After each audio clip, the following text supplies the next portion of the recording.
Nihilism. It's a belief that life has no inherent meaning, purpose, or value. The term comes from the Latin nihil, meaning nothing, and it echoes through philosophy as a radical rejection of certainty. Though its roots can be traced back to skeptical thinkers in antiquity, it became most famously associated with 19th century Europe, especially Friedrich Nietzsche, who warned that the death of God would leave society without its traditional moral foundations. Why is it controversial? Because nihilism does not just dismiss religion, it shakes the very pillars of morality, truth, and progress. Critics fear it breeds despair, apathy, or even chaos.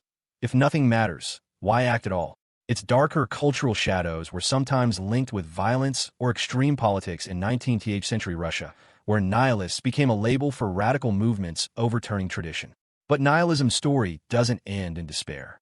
Nietzsche himself looked beyond it, urging humanity to create new values rather than collapse under the weight of nothingness.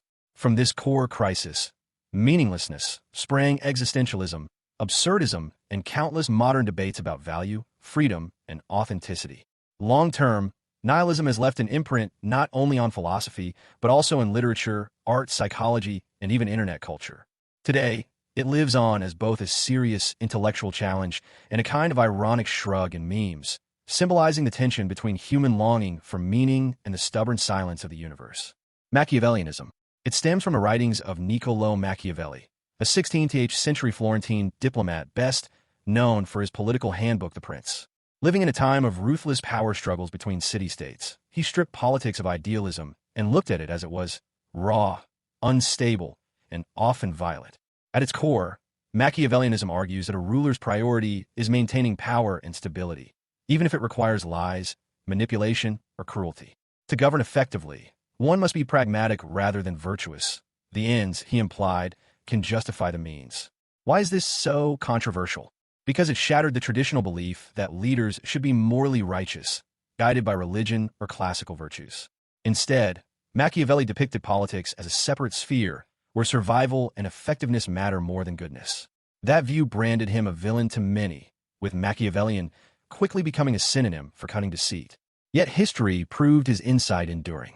Though denounced by the church, his ideas resonated with rulers who valued realism over ideals. Over centuries, Machiavelli has been read as both cynic and truth-teller. Was he endorsing ruthlessness or simply describing political reality?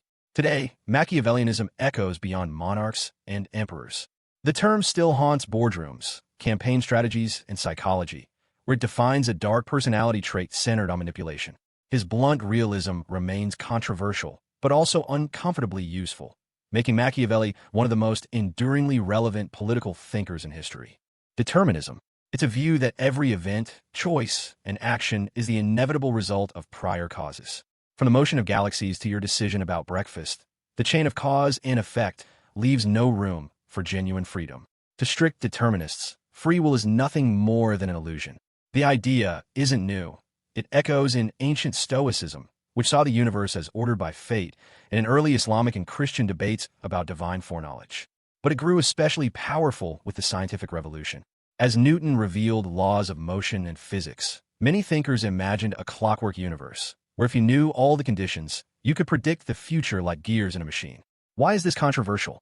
Because it seems to destabilize morality and justice. If every crime, kindness, or betrayal was inevitable, can we truly hold people responsible? Courts, religions, and everyday common sense depend on the belief that people could have chosen differently. Responses through history have varied. Some philosophers tried compatibilism, the idea that free will can exist even within a determined universe, as long as our actions flow from our character and desires.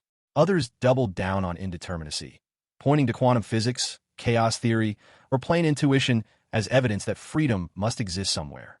The long-term impact?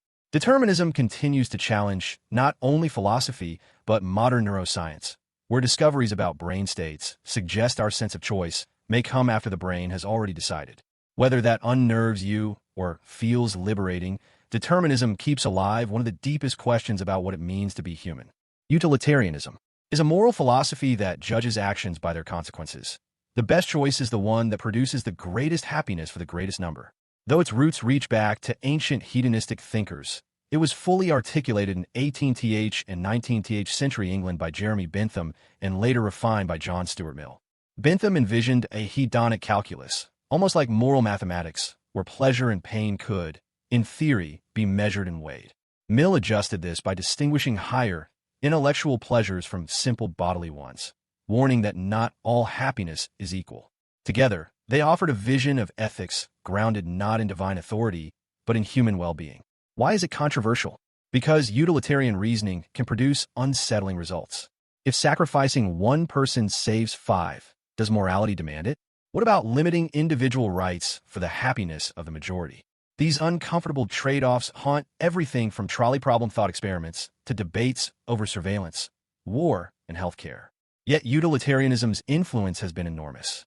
It shaped modern liberal reform movements, laying groundwork for ideas like democracy, legal reform, and human rights framed around human welfare. In the 20th century, it became central to economics, public policy, and global health strategies. Today, the philosophy is alive in ethical debates about artificial intelligence, climate change, and medical triage. Even if people recoil from its cold calculations, utilitarianism endures as one of the most practical, provocative, and widely applied ways of thinking about morality. Moral relativism is the view that morality isn't absolute, but shaped by culture, society, or personal perspective.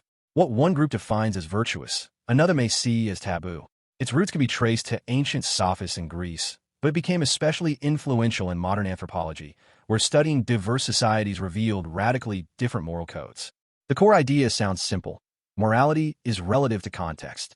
But this raises the explosive question: if there are no universal morals, can we really condemn slavery, oppression, or genocide in another culture, or even across time? Critics argue that relativism collapses into moral paralysis. If everything is relative, then nothing can be categorically wrong. Supporters reply that recognizing cultural differences fosters humility, tolerance, and cross-cultural understanding, preventing one group from imposing values on everyone else. The controversy deepens in everyday life. Debates about religion, sexuality, human rights, or tradition often pit universalists, who think some values must hold everywhere, against relativists, who see morality as contextual and evolving. The long-term impact is significant. Relativism shaped postmodern thought, influenced debates in anthropology, and still fuels endless academic and kitchen table arguments. It leaves us wrestling with one of philosophy's hardest dilemmas: how to respect cultural diversity while still drawing a line against cruelty. And if you want a guaranteed family argument, just bring up relativism at Thanksgiving dinner. Marxism. It is the philosophy of Karl Marx and Friedrich Engels, developed in the 19th century as both a critique of capitalism and a vision for a classless society.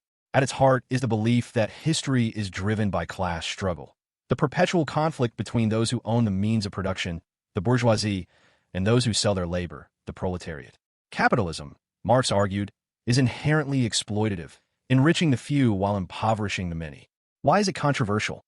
Because while Marxism inspired mass movements for social justice, labor rights, and revolution, it also became the ideological foundation for authoritarian regimes in the 20th century.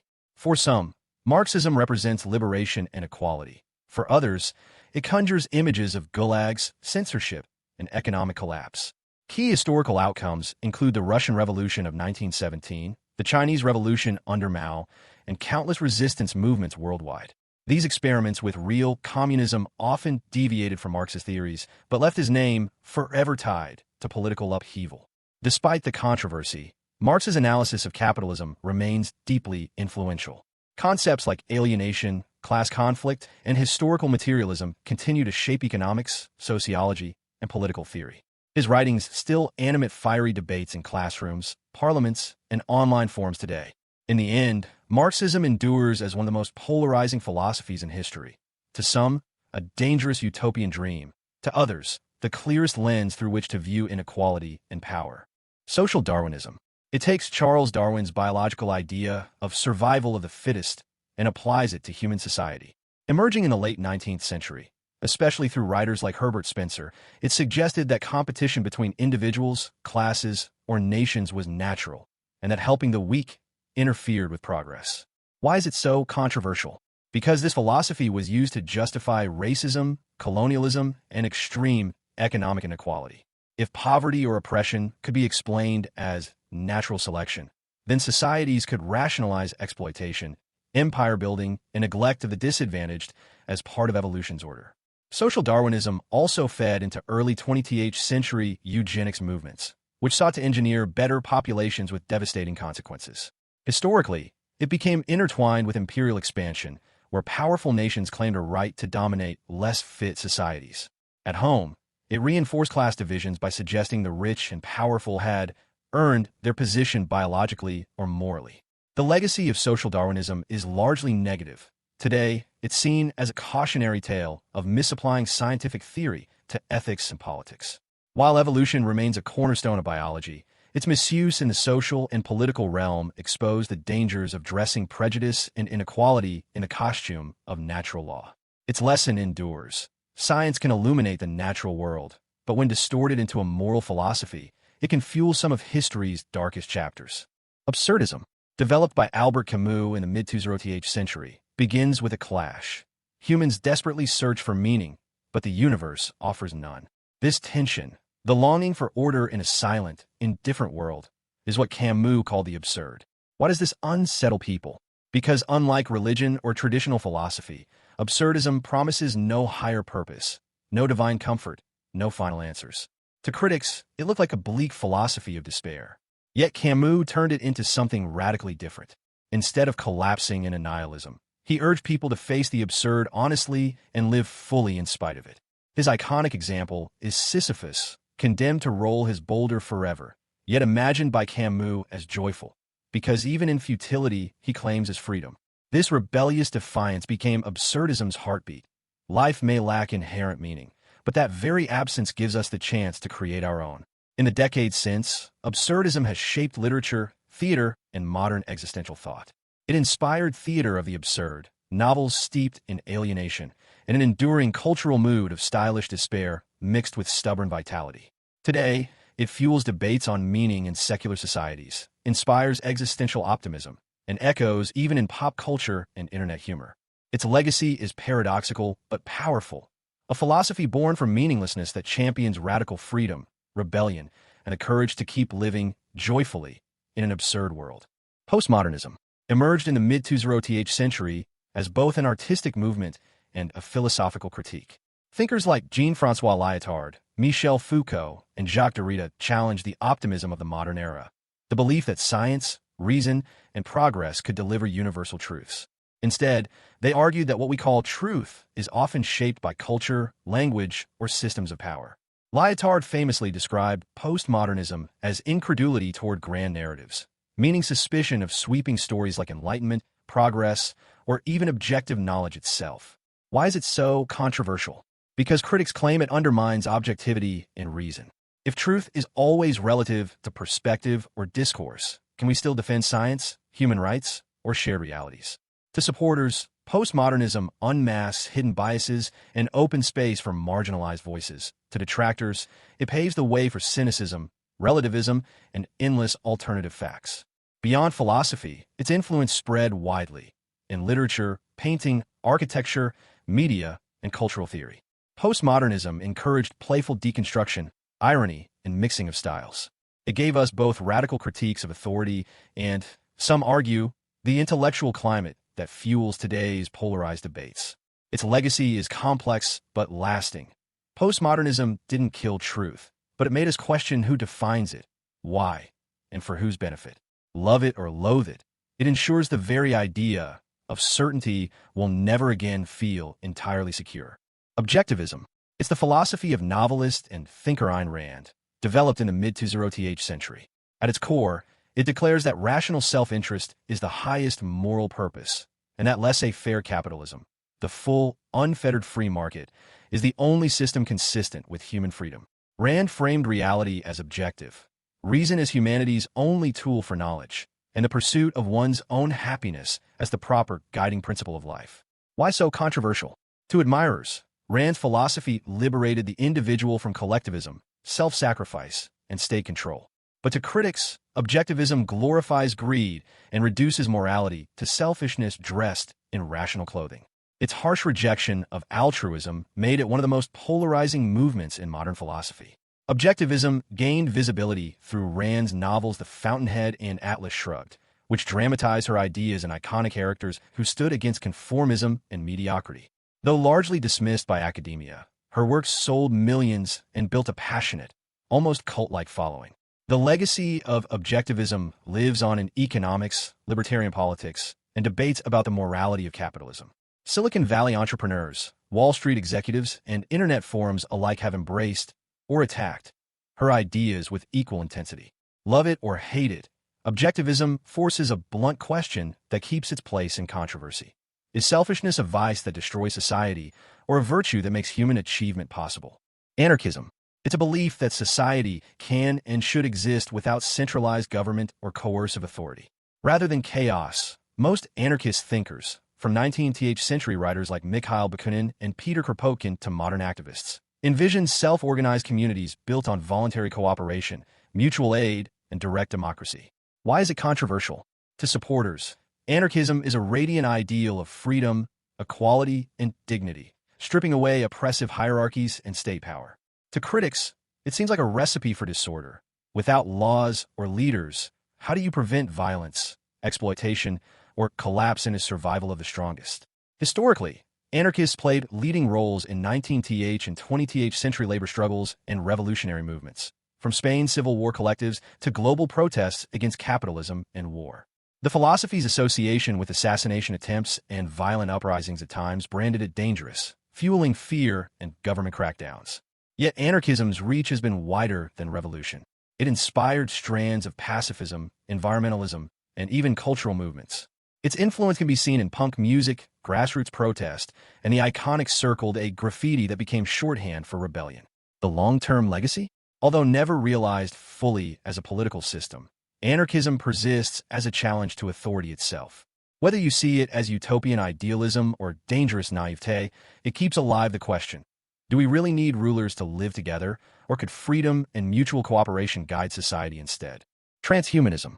The philosophy that humans should use science and technology to transcend biological limits, even to the point of radically enhancing intelligence, strength, and lifespan. Its roots go back to early utopian thinkers, but it gained momentum in the late 20th century through futurists like FM 2030, Nick Bostrom, and popularizers linking philosophy to cutting-edge science. The dream? To defeat aging, merge with machines, and perhaps achieve digital immortality. Why so controversial? Because while the prospect of conquering disease or death excites many, it also raises haunting ethical questions. Who gets access to enhancement? Would the rich become a new superhuman class, leaving others biologically obsolete? And deeper still, if our minds upload into computers or our bodies become engineered, are we still human in any meaningful sense?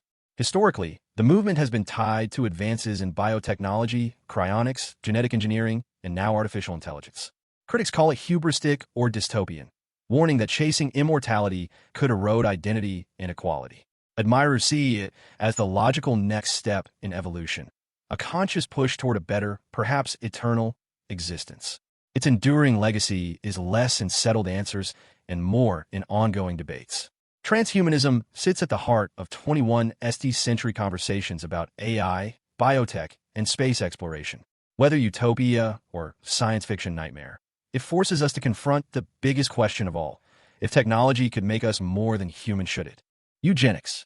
The idea that humanity can be improved by controlling reproduction, encouraging the fit to have more children, while discouraging or even preventing those deemed unfit from reproducing.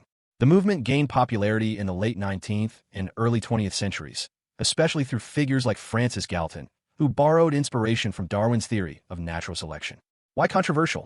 Because once governments and institutions embraced it, eugenics turned brutal. In the United States, forced sterilization laws targeted the mentally ill, disabled, and marginalized communities. In Nazi Germany, the ideology escalated into horrific racial policies and genocide, forever branding eugenics with association to some of history's darkest crimes. The outcomes were devastating. Tens of thousands sterilized in America, millions murdered under fascist regimes, all under the guise of improvement. What began as a claim to better humanity exposed how pseudoscience and prejudice can intertwine with deadly consequences. Yet the ghost of eugenics hasn't disappeared. In the modern era, debates over gene editing tools like CRISPR designer babies, and reproductive technologies often confront its shadow. Advocates stress medical benefits, like eradicating hereditary diseases, while critics warn that reviving the logic of selective breeding risks sliding back into eugenic thinking. The enduring legacy of eugenics is primarily a warning. Tampering with human reproduction in the name of progress can quickly cross from science into oppression. It's a philosophy remembered less for its ideals, and more for the devastating misuse of human lives enabled. Solipsism. It's one of philosophy's most unsettling ideas. The claim that the only thing you can be absolutely certain of is the existence of your own mind. Everything else, other people, the world, even time itself, could just be a projection of your consciousness. The roots of this radical doubt stretch back to ancient skepticism and resurfaced in early modern philosophy.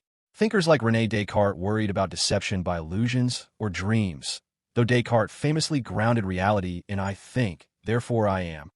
Solipsism takes the opposite path.